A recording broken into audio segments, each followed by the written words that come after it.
Colleagues, hello and welcome to the next episode of DINCast, which I'm particularly looking forward to this one because I've only known this young man for a few years now, but my word, does he make things happen. And in these challenging times, actually, action speaks a lot louder than words here. So we're going to be talking with Maff Potts, who is the founder of the movement Camarados.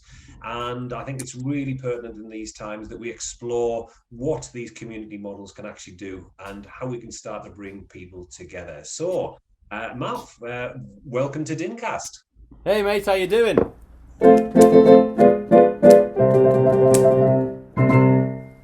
Well, there you go. That's a first on a DINCast here that we've had. So Matt, for those people who don't know you, would you just sort of tell us a little bit about yourself and I suppose your leadership journey? Me journey, crikey, yes. Well, I worked in housing and homelessness, I guess, for about 20 years. Started as volunteer. Before that, I'd had lived the high life in my 20s. I set up my own production company making commercials for people like Hugo Boss and stuff. And then that went to the wall at the same time as I lost my marbles. So I had a big old crisis around about the end of my 20s. And so I'd always been volunteering in homelessness, but then they gave me a job. And then 7 years later, I'm running the biggest homeless provider in the country, which was the Salvation Army. So all their hostels and day centres and rehabs and the like. And and I spent a bit of time advising the British government and building hostels. We had a huge building programme. And then, so kind of, I've been very sector, really. But a lot of ups and downs, mate. And I had a charity that discovered a huge pension debt and went under. So that was a very big challenge. And in the end, I've ended up by my fire with my piano, deciding to do it a very different way. My faith is now in movements rather than organisations. I think the movement approach is probably the best way to make change happen in my eyes now.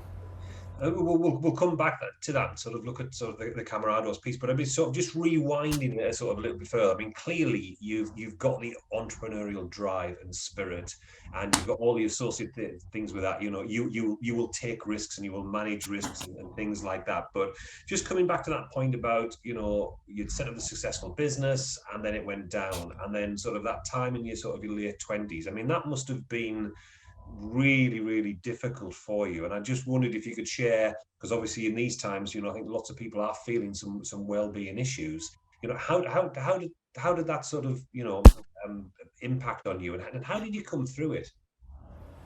Oh, mate, therein lies the tale.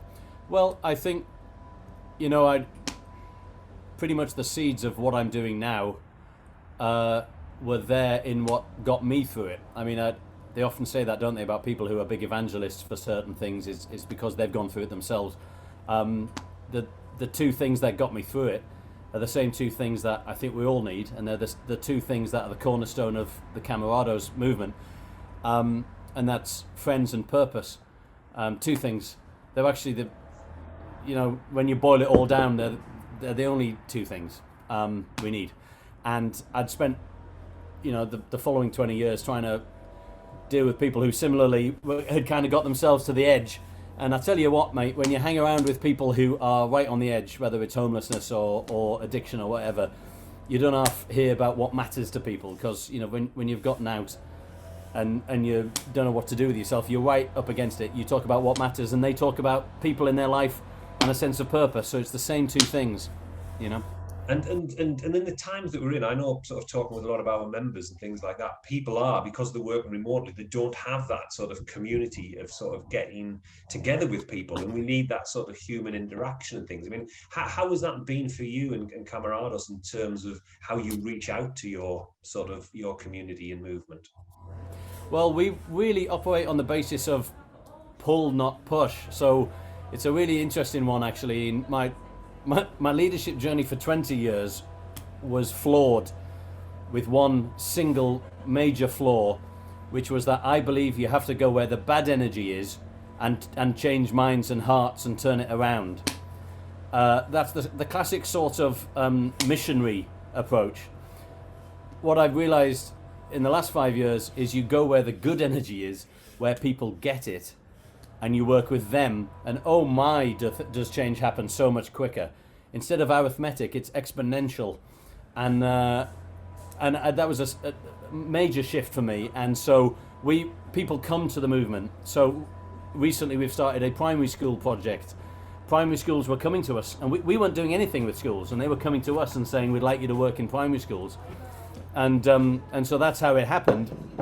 And I've just been bought cake by someone. Thank you very much. And so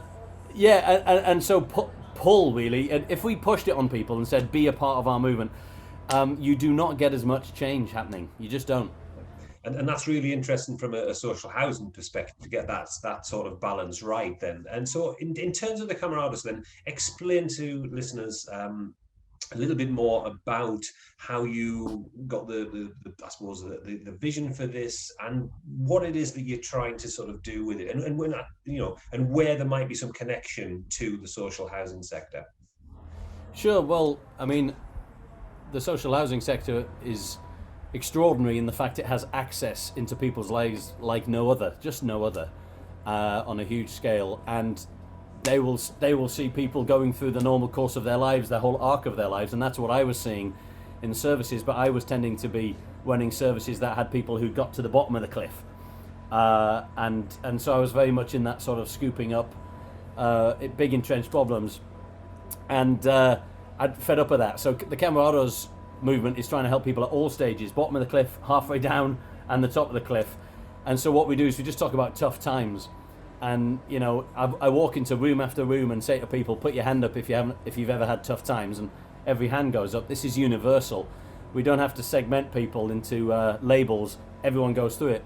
So we've been trying in the last 5 years to get people these two things to get them through the tough times, and we ended up with a model that communities have just picked up and run with. The first model didn't work.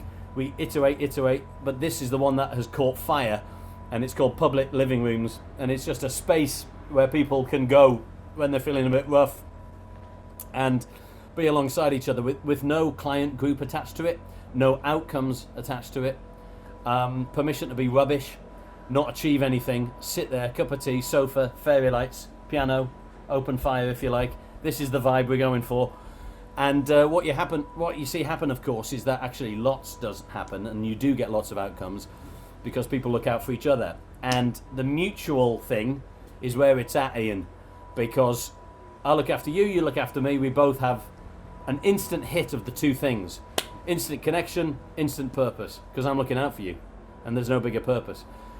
So this public living rooms just took off, and before lockdown, when Boris closed them all down, we had over 100 across the UK,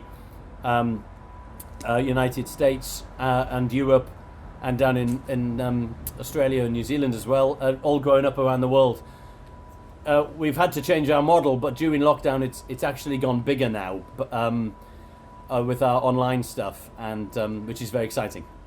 And if sort of housing leaders wanted to sort of get involved in this, what sort of commitment or sort of resource would you be looking for? The reason why I ask is a lot of my members now are looking at the repurposing of their real estate, their office accommodation, the spaces that they actually use. So how could they get involved with you? There's a number of ways. I mean, the main thing is to remember it's a movement, so it's about them seeing themselves as being part of it and getting involved. I'm not going to be telling them what to do. I'm just going to be giving them resources and they go and run with it. But first of all, they could be conveners of space. I mean, we work with some housing associations who have a communal room in a social housing project. There quite often is one on the ground floor, and they could talk to the residents about taking that over as a public living room. They might have a communal space in a community, or some offices, and it literally is about beg, borrowing, stealing bits of furniture. I mean, in the early days when we had no money, we went on free cycle, and we just got old sofas, put up fairy lights, tell people to come in. They could provide tea and coffee. I mean, it's very, very low cost, but it's got to be run by the people in the housing projects themselves. But the housing association could convene the space and say, you can use this space. That's one way. The other way is we've all gone virtual now, Ian. So we didn't used to believe in it, right? So we've totally learnt our lesson there, as a lot of us have. And so we've created a virtual public living room, which is called Spoon Room. There's my spoon.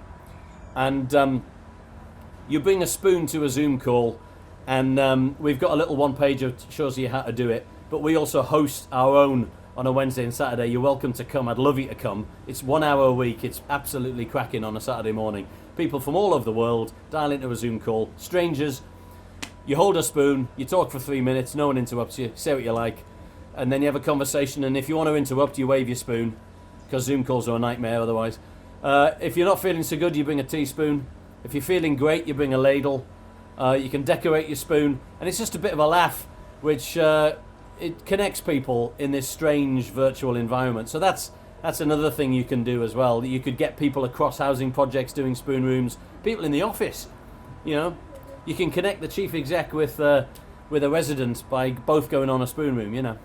Brilliant. And I think one of the things that sort of comes across there, you're very honest and very transparent with things that haven't worked. I think one of the conversations we're having at the moment is around failure, because so many businesses are set up to basically, not have failure actually happen. And yet it seems this is where you're doing most of your learning and actually finding what works and what doesn't work. So what would you sort of share with leaders who are sort of a little bit afraid of failure?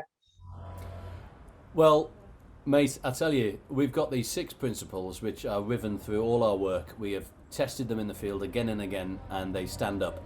And one of the biggest ones is it's okay to fail. In fact, it's vital to fail. We are big on talking more about failure.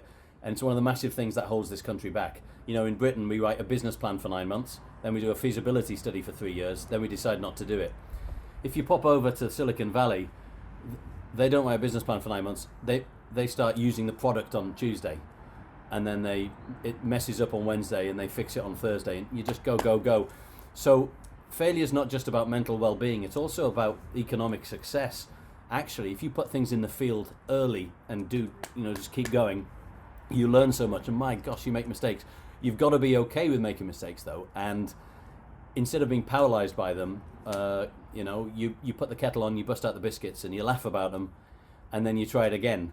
And if you get that culture going, my goodness me, do you go fast? And we've seen ourselves go vum, because of that. And we've got a badge which we wear, which says "I'm a bit shit sometimes," and it's fantastically popular because people see the badge and they look at you and they say, "Me too, pal," and it instantly breaks the ice. And you get to a quicker way of connecting with each other. If we both go, yeah, I'm a bit rubbish too.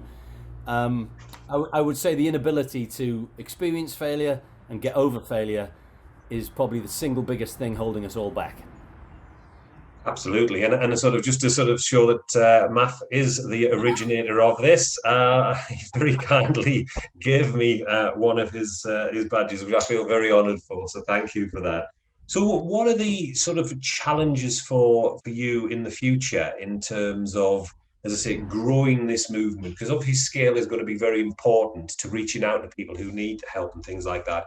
What are the challenges that you're looking to now as we start to move into 2021? I think one of the biggest challenges is myself and our team holding it back. Thinking in an organizational mindset, not a movement mindset. We keep making that mistake, Ian. We mess up so often on that front. And what I mean by that is we overcomplicate stuff, and we systemize it and systematically dehumanize it in the process. People think, oh, that's too complicated, I couldn't do that. And I think it's difficult for me to accept that this idea is so easy and simple to do that I can actually call it a thing, because do you know what I mean? I therefore overcomplicate it, and I create lots of documents and what have you, and that puts people off. And a movement doesn't exist unless people do it. It fails, if people don't turn up. So the people listening to this, I'd like them to feel huge permission to just get involved in tiny ways. Just wear the badge. Just read the principles. Just follow me on Twitter. You don't have to set up a local public living room, but if you do, that's also way more easy than you think. and hold a spoon room. Only do it once. But I think one of the things holding us back is that I'm still infected by that culture of outcomes, business plan. What does success look like? So the idea of just throwing seeds out there, and some may fail and some might go, is alien to me as well. I think I'm the biggest challenge. Well, quite often in these sort of times, we have to sort of unlearn what we've had many years of being taught. This is the way that you do business, and I think yeah, that is hard, and you have to be brave to sort of to really go for it in the way that you have with Camarados as well. So, final sort of question, really. If there was one thing that you were speaking to, leaders watching this today, what one piece of insight, advice, guidance, thought, even would you sort of leave them with to, hopefully make as big a difference as what you're doing? There's this one big, big counterintuitive thing that was the real road to Damascus moment for me, which changed my personal life, which has changed the way I work, has changed Camarados, and that is when you're having a rough time and you can't see a way forward, go look out for somebody else. And that just changes everything. And if you see somebody who you just don't know how to help, and it seems so intractable, ask them to help you. And I know it feels massive that you should, of course, help someone who is, but actually ask them to help you. And what you're doing is you're essentially conveying value, trust, giving them a purpose, giving them a connection, and it's magic stuff. So that's the best way out of any hole I've ever experienced. Brilliant way to finish there, Matt. Really, really enjoyed that. I just wondered whether you want to sort of play us out for the sort of the closing credits.